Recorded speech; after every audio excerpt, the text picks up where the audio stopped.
Okay, balik tayo sa ating YouTube channel. Shout out po sa ating mga datihang mga subscriber, mga bago. At sa ngayon, hindi na naman ako nakapagsulat ng aking shout out. So, maybe next vlog, pag-uusapan natin yung mga shout out. I-shout out ko po kayo. Next vlog ko. Promise, hindi ko po ngayon nagawa kasi ang dami kong trabaho, so hindi ako nakapagsulat-sulat, hindi ako nagano. Basta sure ako. Sure ako. Gagawin ko 'yan next vlog natin. So shout out sa inyo. Ingat-ingat po tayong lahat. Diyan sa Pilipinas, shout out po sa lahat sa mga kapwa ko OFW, sa ating mga kanya-kanyang religious group, mga Muslim man 'yan, Iglesia ni Cristo, mga Katoliko, Protestante, Aglipayan, lahat ng mga religious group. Sana maayos po ang inyong kalagayan. At maraming salamat sa inyong suporta sa aking YouTube channel. At ito na ngayon ang gawin kong reaksyon.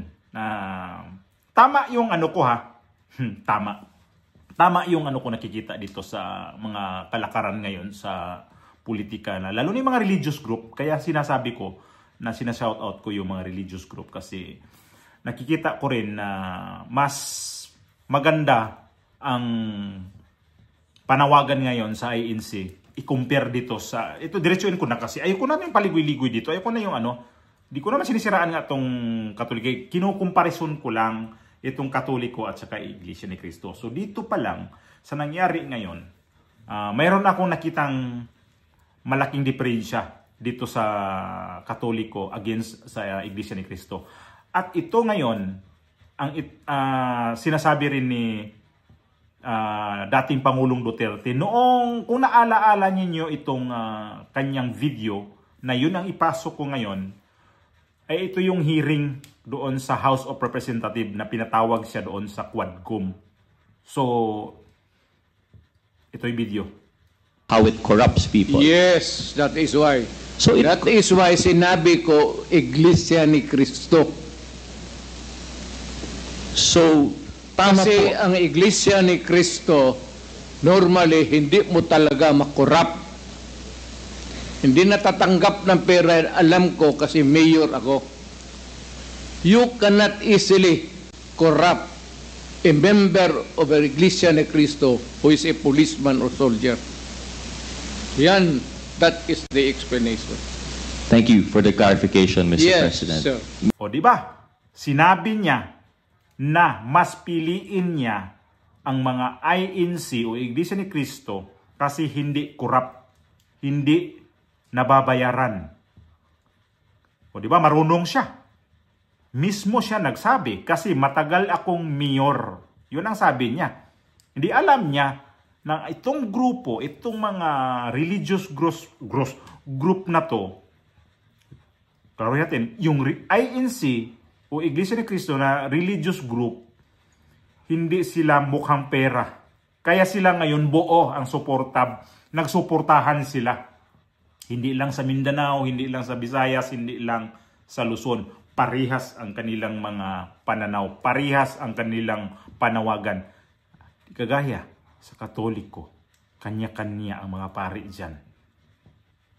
Nakikita nga naman natin kung sino yung mga pari dyan na mas tiwalag pa sa mga gustong mangyari ngayon. Ayun pala, kayo cardinal nga nila, yun pala ang gulo ng mag-isip. No, ang gulo ng utak. So, kahanga-hanga ang ginawa ni dating Pangulong Duterte. Mas piliin niya ang mga pulis na nanggaling ho sa Iglesia ni Cristo kasi yun yung sinasabi ni Pangulong Duterte. Kasi itong si Pangulong Duterte, nagkataon kasi na ito yung mga itong nangyari sa si Garma na mas nga daw niya na piliin yung Iglesia ni Cristo kasi nakikita niya na itong grupo na to ay hindi mga korap, hindi nababayaran ng pera. Alam ko yun kasi matagal akong mayor.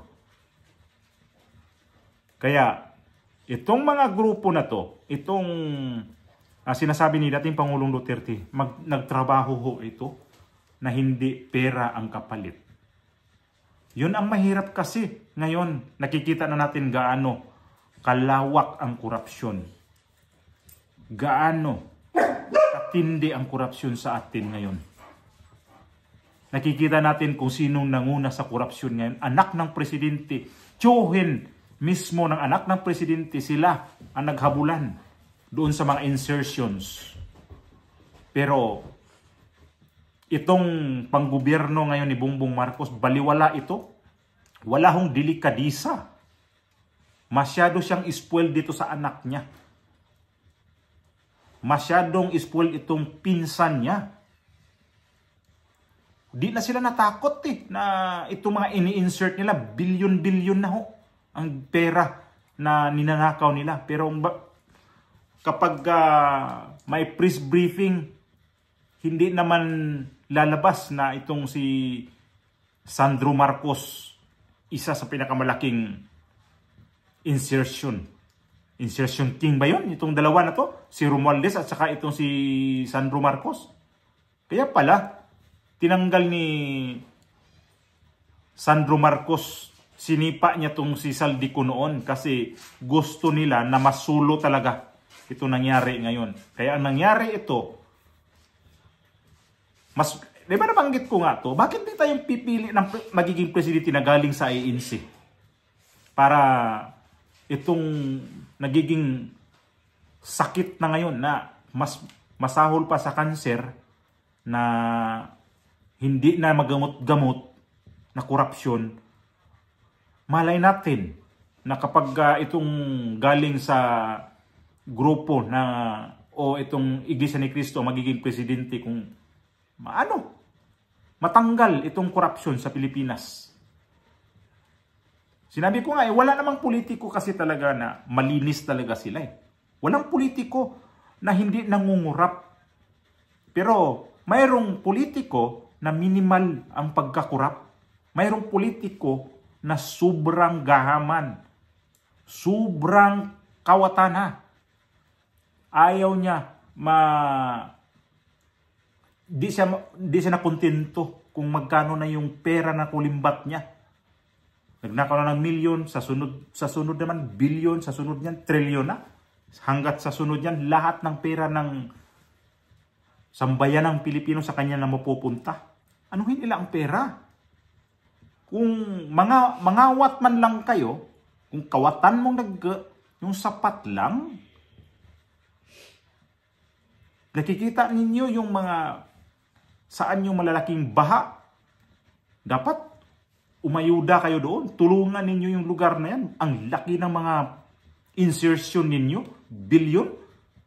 Siguro kung kahit magbigay man lang kayo sa isang bayan na tag 5 million para doon sa mga itutulong ninyo para hindi na bahain ulit yan. Ang laking bagay na yan. Pero kasopangan na talaga. Di na natin ngayon to pwede sabihin na muro-muro lang yan, hindi yan totoo. Totoo yan, kaya lang hindi inimbestigahan. Yun lang ang problema ngayon. At ang dinidikdik talaga ngayon sa problema itong si Saldico. Ito si Martin Romualdez na nandyan lagi present ang kanyang pangalan kapag sinabi na may mga insertion. Pero itong si Martin Romualdez hindi talaga nagalaw-galaw. Nakikita naman natin ngayon, itong ICI, mayroon na silang kakasuhan, fa-filean ulit ng mga tao kung sino ito. 4 o 5 senador. Bilangin ko. Bong Revilla, Jinggoy Estrada, itong si Chis Escudero, Grace po at saka si itong si Nancy Binay, ilang active? 2 ang active, 3 yung wala na, di na ngayon senador. Tapos, titingnan ninyo, may babae 2. So ang pagkakawatan talaga, walang pinipili talaga lalaki man yan o babae, basta pumasok ka dyan sa pagnanakaw. Alam niyo kung anong nangyari dyan sa kay Grace po? Ito yung insertion nila doon sa yung sa kanilang budget noong 2025, yung sa kanilang BICAM. Kaya napasali siya dyan. Kasi totoo naman talaga yan. Kaya lang, ang mga tao nun hindi talaga naniniwala. At ito pa, kakandidato daw ng vice presidente. Sino kaya matino talaga? Kaya kung sino man itong leader ng INC dyan na gusto ko talagang yan na lang sila ang mamuno talaga. Sino kayang pwedeng itulak dyan para magiging presidente? Bahala na kung DDS supporter ako. Kung meron akong dito makikita pang iba na walang bahid talagang hindi bahid politika, as in wala. Doon ako susuporta. Kasi nakikita nga natin ngayon wala nang pinipili Babae ka man, mayaman ka man, lalaki ka man, sobrang bilyonaryo mo, kawat pa din, nakaw pa din. So, ang nakikita ni dating Pangulong Duterte na sa kanyang administrasyon na makakatulong sa kanyang doon sa mga gusto niyang gawin, Iglesia ni Cristo. Humanga siya doon. Totoo nga naman. Kasi itong mga Katoliko natin, ang dami naman natin na alam dyan na nabayaran din naman talaga ang iba dyan Kung magalit man yung mga ibang Katoliko dyan, nabayaran naman talaga kayo Mismo si Pangulong Duterte nagsabi niya, pera lahat yan. Pero mas pinili niya itong INC na may mga miyembro ng INC na mga pulis na mas gusto niya na iyan ang mamumuno sa kanyang krusada noon. Kung alam nyo na kung ano yung krusada niya. Hindi ko lang sure si Garma kung ano ang niya. Ano ni Colonel Garma. Ano ang religion ni Garma? INC ba? Di lang ko sure. Tsaka sino pa yung mga gusto niya dating mga niyan. Kaya kasi yan, nahalungkat kasi yan na bakit niya gusto ang mga taga-iglesia noong nga yun. Noong pumunta siya sa investigasyon na yun sa Quadcom. At tinatanong siya nitong congressman na bata pa.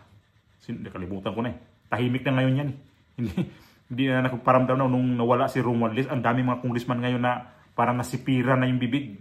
Wala na yung mga ipal-ipal nila dyan. Yung nakikita ko lang na ipal ngayon, itong si Adyong. Yun lang yung nakikita ko ngayon na sobrang ipal. Pero dating yung mga sobrang ipal dyan, si Suarez, etong yung sa Antipolo, Akop, yung mga miyembro natin ng Quadcom, grabe yan, itong si Luistro, ako asar na asar ko kay Luistro talaga. Itong babae na to. Yung mga sinisigaw niya dati. AKAP at AX. Walang AX kung walang speaker. Walang AKAP kung walang speaker. Alala ko yun siya. Yun pala Ginawa niya yung puhunan ng mga yun. So, nakakamiss lang talaga itong ginawa ni dating Pangulong Duterte kasi akala ko, ako lang yun talaga na gusto ko to dito. Ito dito siya hindi to sa INC pero suportado niya ang INC. Gaya ko rin, hindi ako yung INC. Yung pala sa akin na mag-INC ako dito, tama na sa akin itong sumuporta ako sa inyo. Kahit man ng ganito yung ginagawa ko na, papasok talaga ako sa INC. Isa pa, nandito naman ako sa malayo, di naman ako dyan. So, ang ko lang sa inyo talaga, ang ganda kasi ng ninyo. Yung teamwork ba, kung sa basketball pa, maganda ang teamwork ninyo.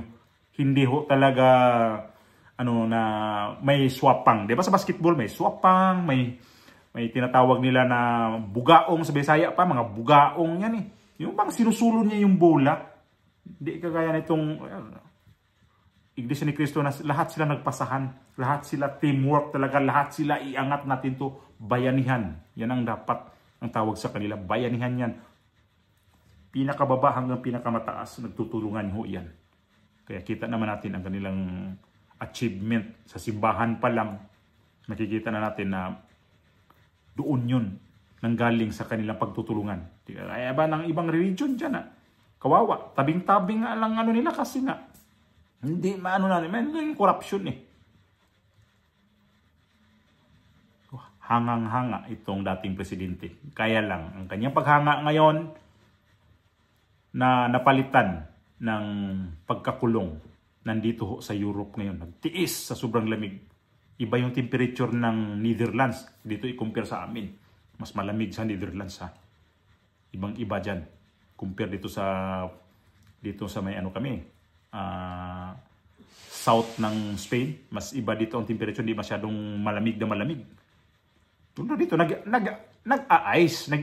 Pero hindi kagaya sa Netherlands na. Ewan ko lang itong ito kung okay ba ang ano dito dyan. Mag-a-ice ba? Kasi sobra yan. Pag sobrang lamig na, nag-a-ice. So, alam na natin kung saan sumuporta si dating Pangulong Duterte. Nakaka-proud, di ba? Na gusto niya makatrabaho ang Iglesia ni Cristo, lalo na yung mga pulis na miyembro ng INC. Dahil alam niya na hindi ito pwedeng suhulan, hindi ito corrupt. Kaya doon, sinabi niya mismo sa mga congressman. Pahiya bang congressman doon kung sino yon. Kung INC membro doon, nakaka-proud. Kasi pinili nitong presidente na to, nakasamahan namin na sa INC na yun ang magiging pulis niya.